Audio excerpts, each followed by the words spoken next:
All right, in section 1.6, we're going to solve higher ordered, higher degree polynomials. So let's take a look. In 1.2, we solved things that were mx to the first power plus b, and that gave us, this is degree 1. The degree is the highest power of the variable, so the highest power is x to the first, so it's degree 1, and we had one answer. In 1.5, we looked at ax squared plus bx plus c. That's called degree 2. We named those quadratic equations, and those have two answers. I should mention why there's two answers. So in a mx plus b, that's a straight line. So for one x value, there is one y value.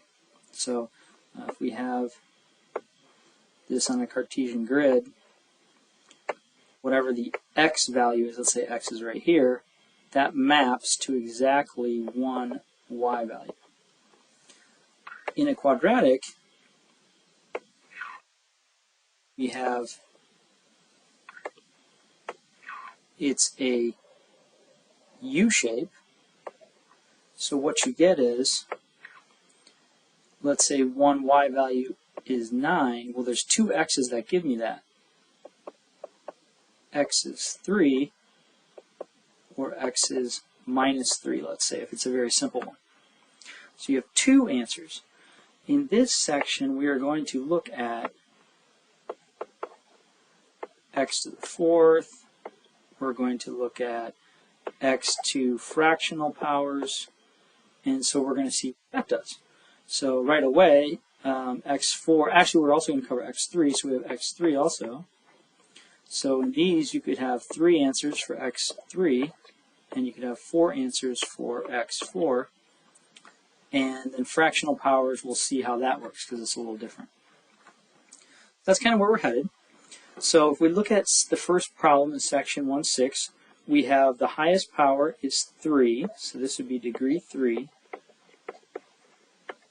which means we should have 3 answers at the end of this. Okay, now, for these problems, what you want to do is factor. So you're going to look at both sides and say, what's common? So what's common about 48x and 16? Well, both of those numbers can be divided by 16. So I'm going to factor out 16. And by factor, I mean I divide everything by 16 on the left. 48 divided by 16 is 3 with an x on it. Minus 16 divided by 16 is 1. This equals. Now we look at the right side and we say, what's common about 3x cubed and x squared? There's no number that's common. There's an understood 1 right there, but that's not going to help us. So, but there's also a common x squared. So let's factor out x squared. If I steal 2 x's from the first term, there's still the 3 there, and there's still 1x.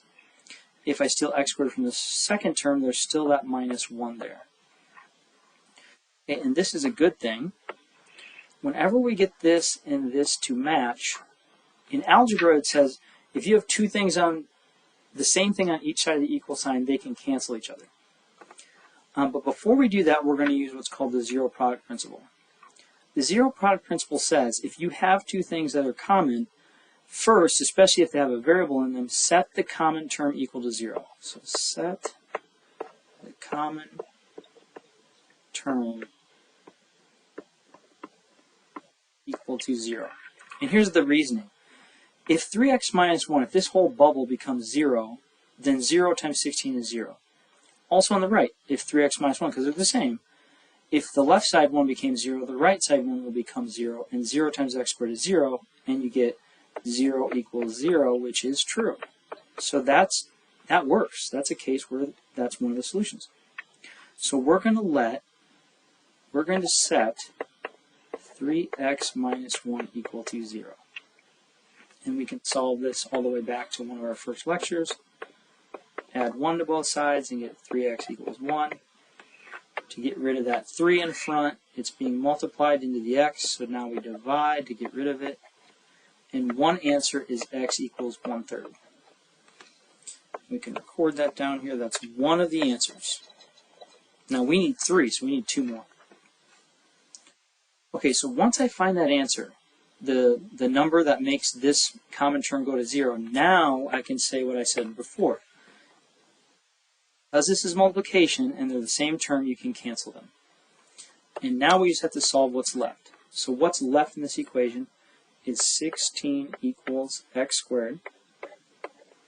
And we saw this power rule back in section 1.5. To solve this, we are going to just take a square root of both sides. Now when I'm writing a square root on a number, I have to add plus or minus. Square root of 16 is 4. Square root of x squared is x. And those are the last two answers. So my last two answers are minus 4 and 4. Okay, 2 is pretty similar, but we want to do a little rearranging to make it look exactly the same as the first problem we solved. So in the first problem, we had the y cubed next to the y squared, and we had the number next to the y. So let's put it in that form to see if that helps us. Might not, but it doesn't hurt to try. So let's do 4y cubed. Now if I move this negative 24y squared to the left, it becomes positive. Plus 24y squared. I'm moving that minus 6 away, so on the left it's not going to be there anymore, so it's now minus 6 on the right becomes plus 6. And now we can look at the left two terms and see if there's anything common. So we say, is there anything common between 4 and 24 and y squared and y cubed? Well, both those numbers can be divided by 4, so let's divide out 4, and also let's take out a y squared from both, because they both have y squared in them. Oh, I should mention also, this 3 means, again, we have 3 answers. Okay, so I pulled out 4y squared. What's left is a 1y, and 24 divided by 4 is 6, and this y squared is gone. Now, there's one thing I'm going to, actually there's two things I'm going to do here. One is I'm going to add parentheses around that y plus 6, so we can better recognize that that's now the common term. And there's also something I'm going to add to make it the last step a little easier. In the first problem, we had something in front of this common term. I'm going to add something in front of this common term so that we can see that when I cancel them, there's not a 0 on the right side, there's a 1. So two things to this. First, I can put a parentheses around y plus 6, and then I can say multiply that by 1, because 1 doesn't change anything. That's going to help us in a little bit. Okay, so now this step say, set that common term, y plus 6 equal to 0, and solve. So we'd subtract 6 from both sides and get y is equal to minus 6. That is one answer. And at this stage, now we can cancel it. We can say, okay, they're being multiplied. There's multiplication here. The terms are exactly the same. So in essence, we're dividing both sides by y plus 6. So when we divide both sides by y plus 6, they become 1s. And now I can see what's left is 4y squared. Let me write it down here. 4y squared equals 1. And this is where students make a mistake. If they don't write that 1 there, they think that everything's gone and they write 0. And then you get it wrong because there isn't nothing on the right. There is a 1 there. Okay, and now we solve. So how do I get rid of the 4 in front of the y squared? We divide by 4. That leaves us y squared equals 1 over 4. How do I get rid of the y squared? We take a square root. If I'm adding a square root to a number, I add plus or minus. This becomes y. This becomes the plus or minus of, for the square root of a fraction, what you want to do is distribute the square root to the top and to the bottom. Square root of 1 is 1. Square root of 4 is 2. So our final answer is, we get two more answers, minus 1/2 and positive 1/2.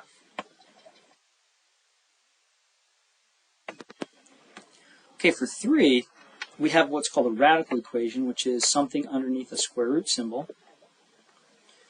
And we don't like square roots and we don't like fractions, so we're constantly trying to get rid of those things. So fractions, we just multiply by the lowest or the greatest common denominator, and it should remove all the fractions. For radicals, we want to square them. So we want to come in here and say square this, but if I square the left, I have to square the right. This square root and this 2 will cancel, and I'm left with x plus 7 on the left. But on the right, what you actually have is 2 bubbles. So a lot of students want to just distribute this 2 and call it x squared minus 25, 5 squared. But it's more complicated than that. It's 2 bubbles, x minus 5, x minus 5. So to do this correctly, you must FOIL. So the first 2 terms would be x squared. The outer terms are minus 5 times x, which is minus 5x. The inner 2 terms are minus 5 times x, or minus 5x. And the last 2 terms are minus 5 times minus 5, which is plus 25. And we still have the x plus 7 on the left. Okay, so we're going to get x plus 7 on the left. We can combine these 2 negative 5x's and call it minus 10x plus 25. Now this is close to a quadratic equation, but in quadratic equations we have everything on one side. So we want to eliminate this x by subtracting x from both sides. We want to get rid of the 7 by subtracting 7 from both sides. And what we will get, let me write it over here, everything on the left will go away, 0. We'll have x squared on the right. We'll have minus 10 minus 1, which is minus 11x. And then we'll have 25 take away 7, which is 18. Okay, now this is a quadratic, so we saw these in the previous section. We're going to use the AC method, which says take A, which is 1, times C, which is 18, so 1 times 18, which equals 18. Then we look at the factors of that add to minus 11. So the factors of 18, 1 times 18, 2 times 9, 3 times 6, 4 doesn't work, 5 doesn't work, 6 works. But once you start to repeat these numbers, so those are the same numbers, just different order, I can stop. And let me use color to help us here. We're looking for this number here, minus 11. So we know these factors multiply to positive 18, but what do they add to? This adds to 19. This adds to 11. This adds to 9. So notice we got positive 11 here, but we wanted minus 11. So all I have to do is switch this 2 to minus 2, and switch this 9 to minus 9, those still multiply to positive 18. These still multiply to positive 18, but they add to negative. So we have 0 equals, the factors are minus 2 and minus 9, so we would say x minus 2, x minus 9. And then that gives us 2 answers. To make this 0, x can be positive 2. To make this one 0, x can be positive 9. And those are the 2 answers. But you have to be careful. Check those answers. So this was degree 1, the original problem. I'm going to erase this so we can see the original problem. Original problem, the highest power was actually 1, x to the first. So we should only technically have one answer that works for this. So now we have to check these.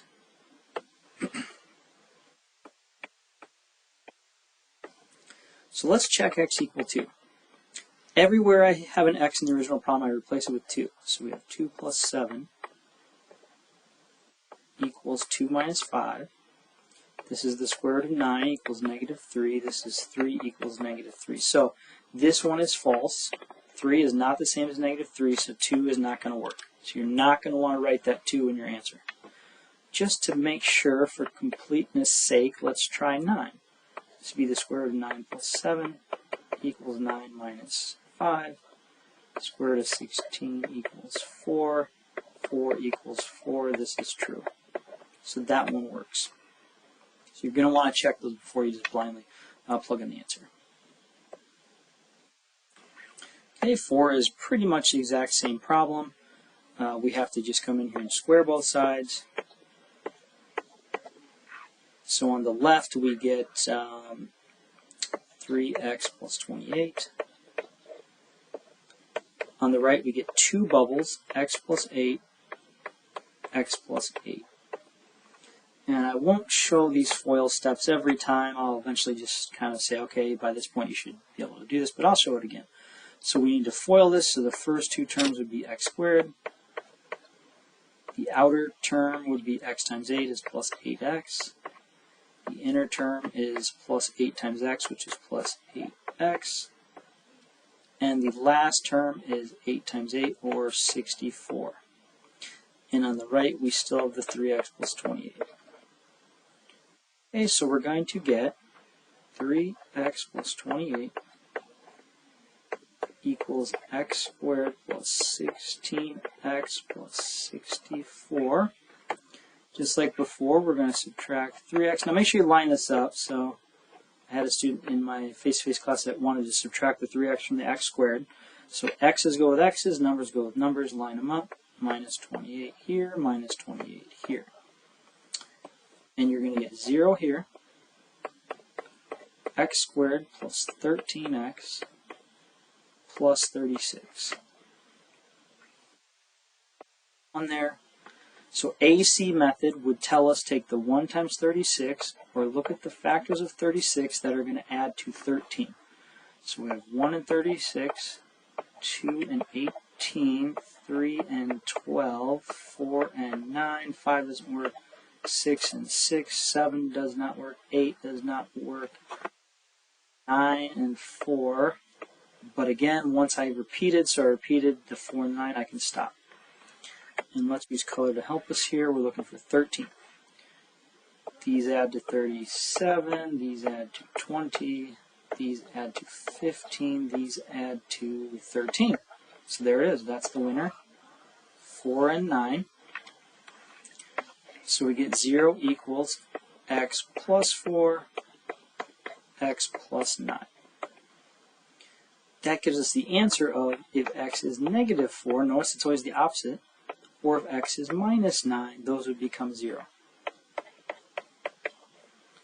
Okay, but again, we need to check those, because 1 probably is not going to work. So let's check x equal minus 4.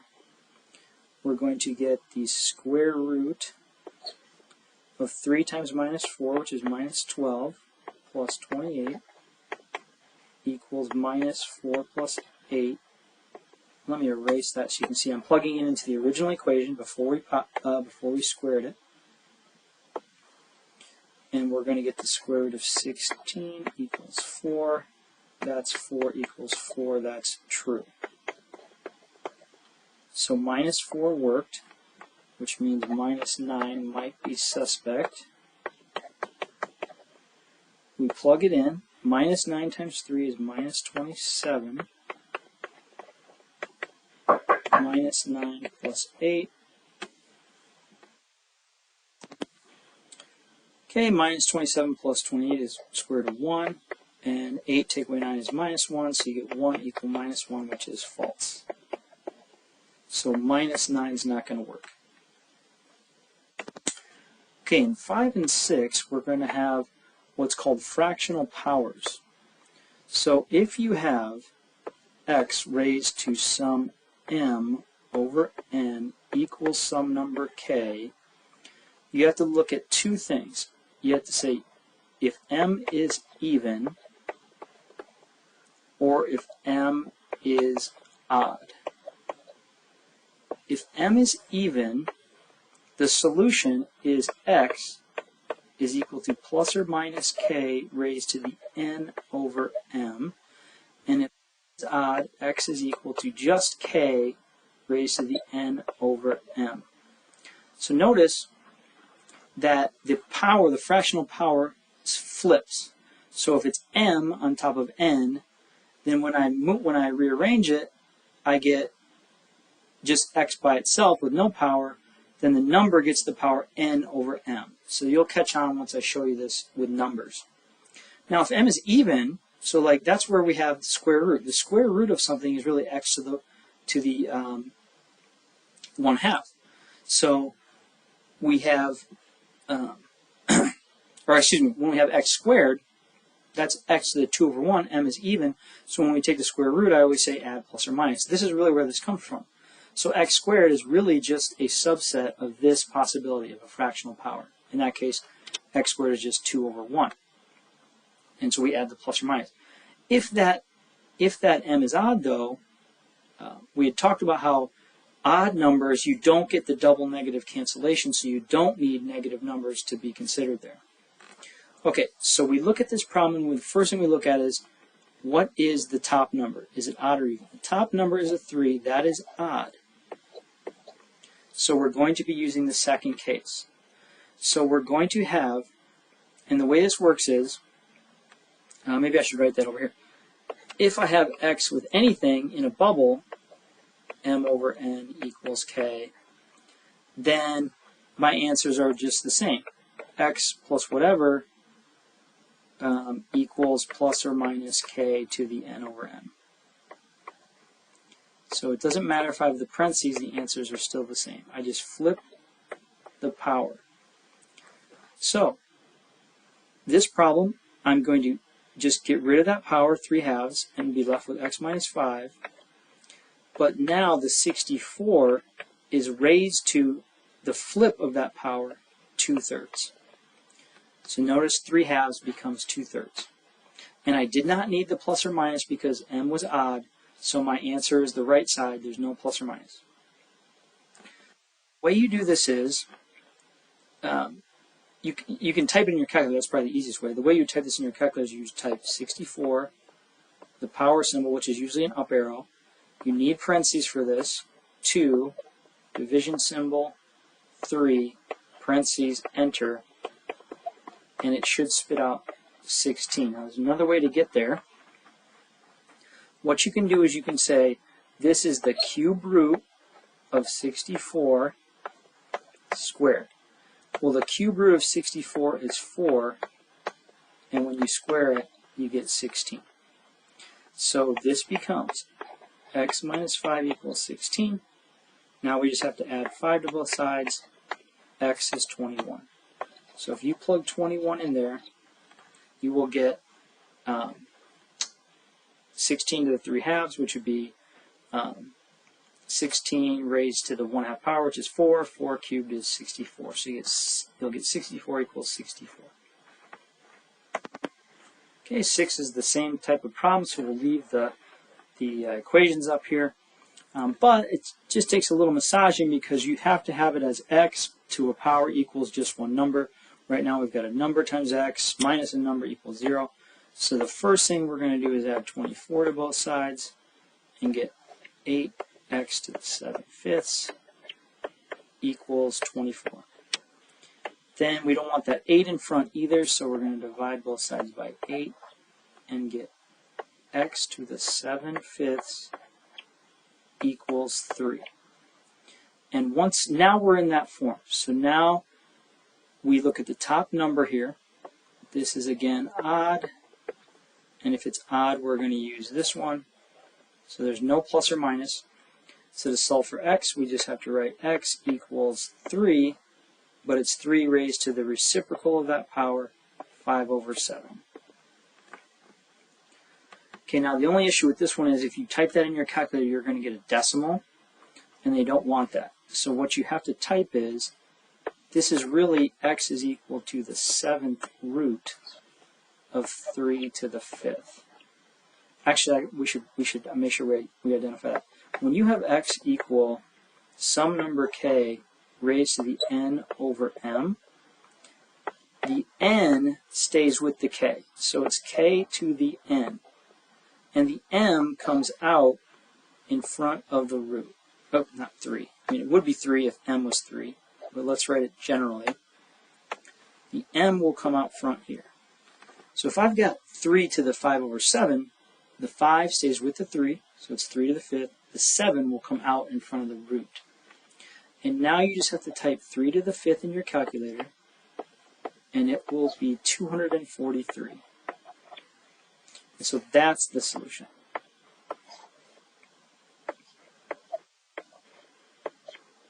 Now you do have to be careful because you do have to look at the factors of 243 and make sure that none of those factors can be broken down into duplicates of itself 7 times. If any of the factors of 243 can be broken into a factor of or itself 7 times, then that number can come out of that square root and you can get it even more simplified. But it just so happens that 243 does not have factors that are perfect 7th roots. Okay, problems 7 and 8 are going to use a brand new approach called substitution. And we're going to use that for things that are powers greater than 3. So if you see powers like 4, 5, 6, etc., you're going to think, okay, maybe I need to use this method. There's another pattern that you look for that I'll explain here in a minute, but let's try to solve this one. So first off, we recognize that this is to the 4th, so we're anticipating 4 answers at the end of this. Okay, now the first thing you want is you want everything on one side. So we're going to move the 85 over, we're going to move the 49 over. So we're going to get 36x to the 4th minus 85x squared plus 49. So notice those change sign. 85 was positive, now it's negative. 49 was negative, now it's positive when I move them across the equal sign. Okay, now we're going to do this substitution, and it's typically called u-substitution. So you're going to let u equal the middle term. So you're going to say the middle variable. So we're going to let u equal x squared. Then what you get is, what if we squared u and said u squared? U squared would be x squared squared. When you square a power, you multiply the two numbers. So this is x to the 4th. So u squared is really x to the 4th. And here's the neat trick we can do with that. Anywhere you see anywhere you see an x squared, you're going to write u. Anywhere you see an x4, you're going to write u squared. So this x4 is now u squared. And this x squared is now just 1u. But hey, this problem is quadratic. This is a quadratic equation now, which we spent lots of time in the last section solving. So you can use quadratic formula, you can try to factor it, you can use AC method. This is about in the stage of the course where I would say use AC method.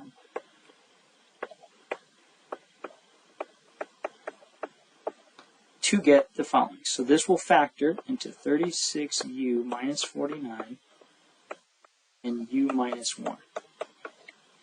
So I kind of skipped some steps there because by this point I'm hoping you've practiced enough of these or you could get this yourself.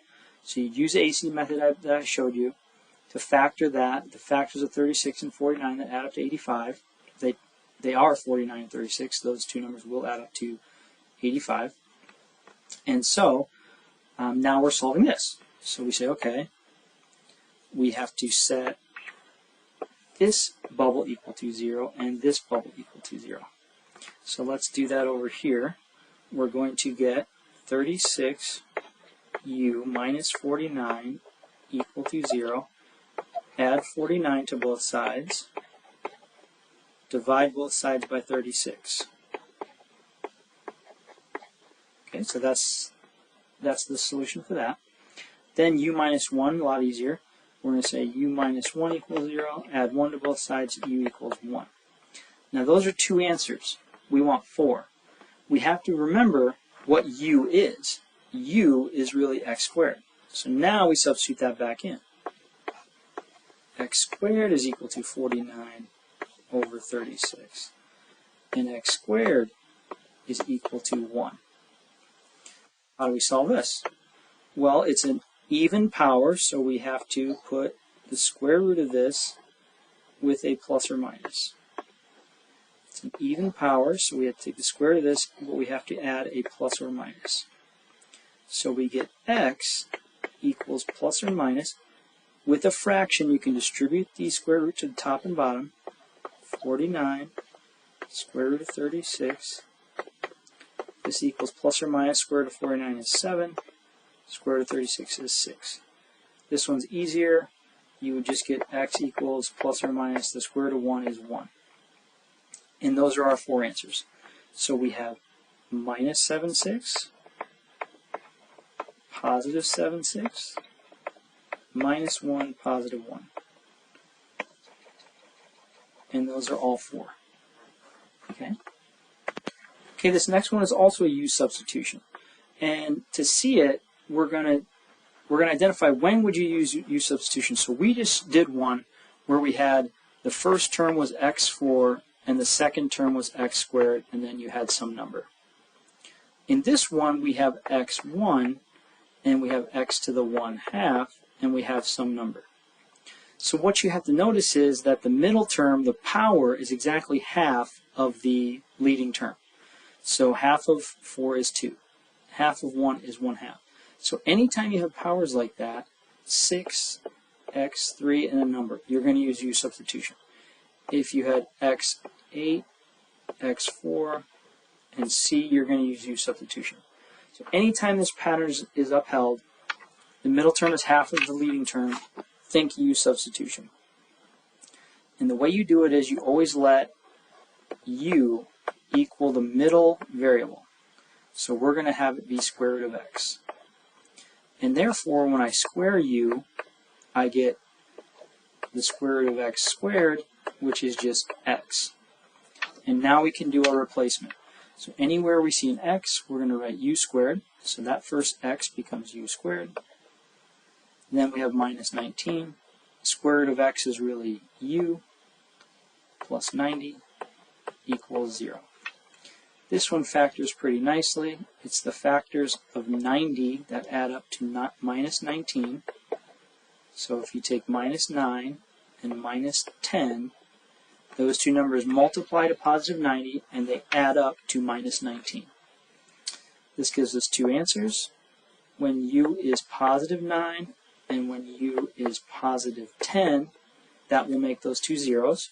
So it's always the opposite of those numbers. Minus 9 becomes 9, minus 10 becomes 10. But then we remind ourselves, what is u? U is the square root of x. And to get rid of that square root, we square. So square this side, square this side, square this side, square this side. So x is 81 and x is 100.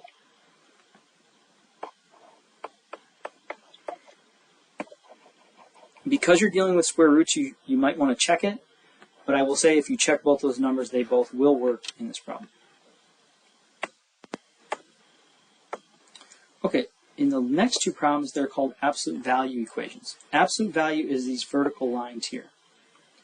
And we'll get more into it in the next section, but it basically identifies the distance in the number line from 0. So if we care about distance on a number line, basically you can't have a negative distance. So what it does is an absolute value it forces things to be positive. So if you have the absolute value of minus 9, the answer is 9. Because it says how many jumps do I have to make from minus 9 to get to 0, it's be positive 9 jumps. And then if you have 9, the absolute value of 9 is also 9, because again, it's just how many jumps to get back to 0. It's 9 jumps. Okay, so these problems are solved pretty simply. You take whatever you have inside the absolute value, and let's say it's equal to k. What you do is you set up two solutions. One, you let regular x, so you take x out of the absolute value and you set it equal to the positive k value, and then you take x and you set it equal to the minus k value. Because of this right here, the minus 9 worked just like the positive 9 worked. If we were to get a little more advanced with this, I could show you what absolute value really looks like is this, in the graph form. If I have the absolute value of x, it takes all negative x values and makes them positive, and all positive x values and makes them positive. So like if I have 9, that also Okay, let me use a different color here. So minus 9 mapped to positive 9, but so did positive 9. So positive 9 also mapped to positive 9. So it looks like a V because it just switches those signs on the x values. So all x's, negative x become positive, so do positive. So you get two answers here. So all you really have to do is take whatever they give you, 2x minus 3, in one step set it equal to the positive version of the number they gave you, and then in a simultaneous step, take whatever is in the absolute value and set it equal to the negative number. So if it's 9, it becomes minus 9. And now you just solve these two simultaneously. So we're going to add 3 to both sides. And the nice thing is the steps are exactly the same. You just have to do them twice. So you get 2x equals 12. And over here you get 2x equals minus 6. And now you just divide both sides by 2. And you get 1x equals 6 and 1x equals minus 3. And if you plug those numbers in, for 6 you'll get 12 minus 3, which is 9. And for minus 3 you'll get minus 6 minus 3, which is minus 9. But with the absolute value, both those numbers are equal to 9. And so it works. 10 is the same kind of problem, but we've got to do a little massaging algebraically. So we want something inside the absolute value equal just one number. So we have to first get rid of this 3 by subtracting 3 from both sides.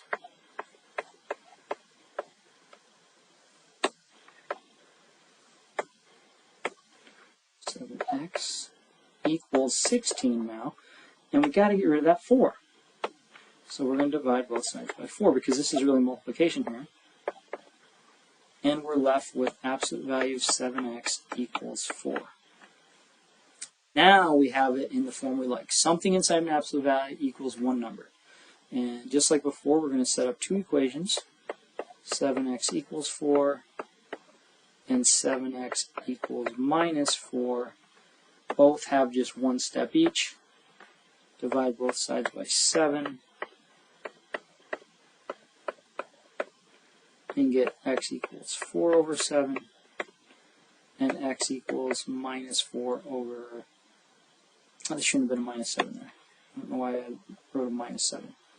Dividing both sides by 7, you should get 4 over 7 and minus 4 over 7. So those are your two answers.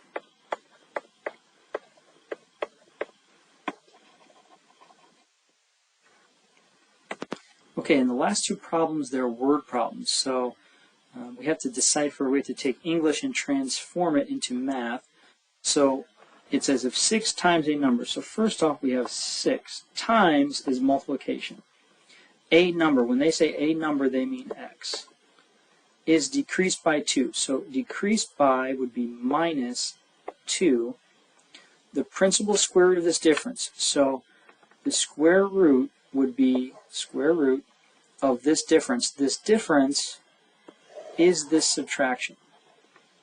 So basically what they're trying to say is take all of this, put it inside the square root. Is 3 less, so is equal to sign. 3 less than the number. The number is x. 3 less than that would be x minus 3. So 3 less than the number is, take 3 and subtract it from the number. So if we put all this together, we get 6x minus 2 square rooted equals x minus 3. That is absolutely the hardest part, is getting that. Because once we have that, we solved two problems exactly like this at the start of the notes. But let's go through it. So to get rid of the square root, we would square and square. This side would be 6x minus 2. This side would be x minus 3, x minus 3. And you must FOIL this. Now we're probably far enough we don't need to see those steps again. So you're going to get x squared minus 6x plus 9. And then you're going to move these both over. X squared minus 12x plus 11. And you're looking at the factors of 11 that add up to minus 12, and those would be x minus 1, x minus 11. So minus 1 times minus 11 is time. When you multiply them, is plus 11, and when you combine those two, you get negative 12. And this gives us two answers. To make this 0, you need x to be positive 1 and positive 11. And so we'd say 1 and 11. But remember, these square root problems, you had to check it. So let me rewrite the original problem because it's a little messy up there. The original problem was 6x minus 2. Does that equal x minus 3? So let's check.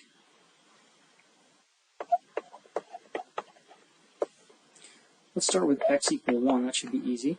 We would get the square root of 6 minus 2 equals 1 minus 3. This would be the square root of 4 equals minus 2. This would be 2 equals minus 2. That is false. So 1's out. Let's try x as 11. It should work. Let's make sure. 11 times 6 is 66. This would be the square root of 64. Square root of 64 is 8. The right side is 11 minus 2, which is 8. This is true. So 11 checks.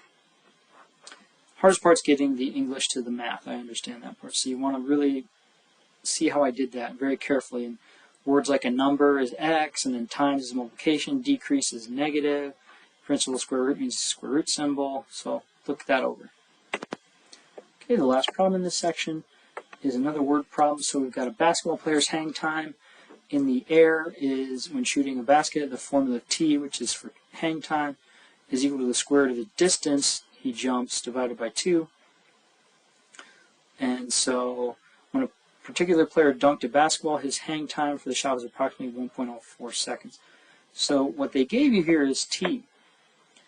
And they want us to solve for D. So D is actually the variable we're unsure about. So to solve that, we have to rearrange this algebraically. So right now we have the formula time is the square root of distance over 2. We actually want to solve for distance D. So to get rid of that 2, we're going to multiply both sides by 2 and get 2t equals the square root d. Now to get rid of that square root, we're going to square both sides. And now be careful, you're squaring everything on both sides. So this is going to be 2 squared times t squared. So you can distribute this 2 when it's multiplication. And this square root and this square will cancel, and you're just left with d. So that gives us the new formula. Distance is equal to 2 squared, which is 4, times t squared, or just 4t squared. Now we just have to substitute in the fact that t is this 1.04. So the distance this player got was 1.04 squared, or it's 4 times 1. When you square 1.04, you should get 1.0816. And when you multiply that by 4, the distance is 4. This is a multiplication symbol, not a decimal. 4 times 1.0816, you get 4.3264. And now let's actually do a little rounding review, because I sometimes see students struggle with this. So they want us to round to the nearest tenth. Tenth is the first digit after the decimal. So they want us to round this number. So what you do is you stand at that number and you look to the right. If this number is 5 or more, we would make that 3 a 4. But if it's 4 or less, we just drop those numbers. So the final answer will be 4.3. And that should complete section 1.6.